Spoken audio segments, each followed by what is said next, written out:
What's the price of victory in the NFL? For decades, it was measured in gritty determination, in blood, sweat, and tears. But today, it's measured in a different kind of green. In 2024, the most powerful coaches in the league aren't just leaders of men. They are corporate CEOs commanding salaries that would have been unthinkable, unimaginable just a generation ago. We're talking about a new breed of coach, the $20 million man. How did we get here? From a time when a coach's paycheck was an afterthought, to an era where a single play caller can be the most expensive investment a franchise makes? This is the story of how NFL coaching salaries exploded. Let's rewind. The NFL of the past was a different universe. In 1960, the legendary Vince Lombardi signed a 5-year contract with the Green Bay Packers worth a total of $75,000, plus a new car each year. Adjusted for inflation, that's about $750,000 a year today. A respectable sum, sure, but a pittance compared to his modern counterparts. Coaches were part of the football staff, not the front office aristocracy. They were often former players, tough as nails disciplinarians whose value was seen as intangible. Their salaries were kept quiet, and they were almost always dwarfed by the star players they coached. Think about Tom Landry in Dallas, Chuck Noll in Pittsburgh, icons who built dynasties, but whose financial compensation was never the headline. The model was simple. The owner was the billionaire. The coach was a highly paid employee. The quarterback was the face of the franchise. And those lines rarely, if ever, blurred. So what changed? The first seismic shift was the money. It started flooding the league. The 1993 collective bargaining agreement ushered in the modern era of free agency and, crucially, the salary cap. This created parity. It meant every team had roughly the same amount to spend on player talent. If you can't just outspend your rivals for the best roster, how do you gain an edge? You start looking elsewhere. The front office and the sideline. The coach was no longer just a motivator. He was a force multiplier. A brilliant strategist could take a team of solid players and make them champions. A poor one could waste a roster of superstars. The value of a single, brilliant football mind began to skyrocket. Then came the television deals. Billions upon billions of dollars flowing into the league. Team values went from millions to billions. The stakes were no longer just about winning a trophy. They were about protecting a gargantuan financial asset. Hiring the right CEO for your billion-dollar enterprise suddenly seemed worth a lot more. You can pinpoint the moment the dam began to break. It was January 2002. The Oakland Raiders, in a move that shocked the league, sent 2 first-round picks, 2 second-round picks, and $8 million to the Tampa Bay Buccaneers for a coach, John Gruden. The Gruden rule proved a coach's rights could be traded like a player's.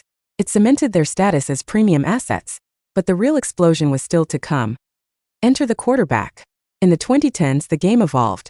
Offenses became more complex, more reliant on intricate pre-snap reads and sophisticated passing concepts.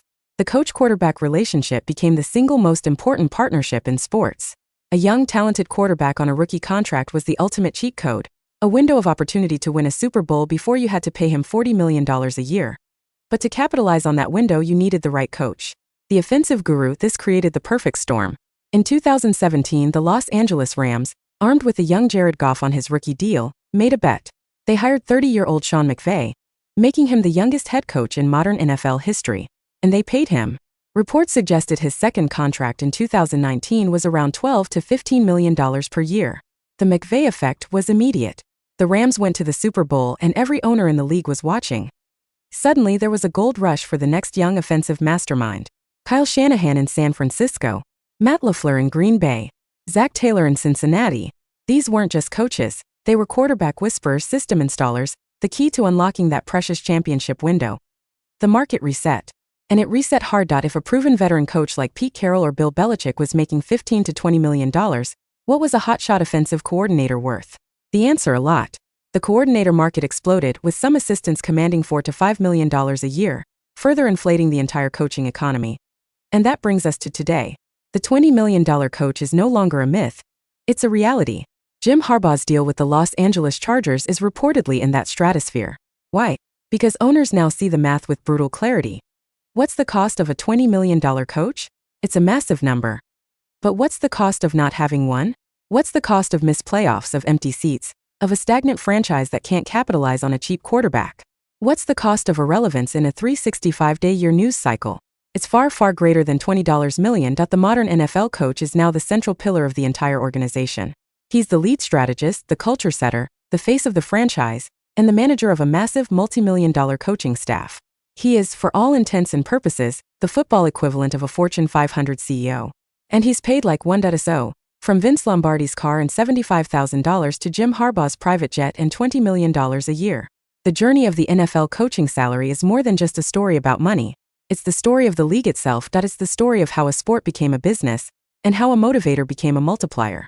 How a salary cap created a new kind of arms race, not for players but for the minds that lead them. The explosion of coaching salaries is the ultimate testament to a simple, undeniable truth in today's NFL.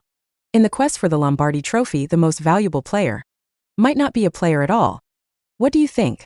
Is a single coach worth the GDP of a small island nation? Who was the most underpaid coaching grade of all time?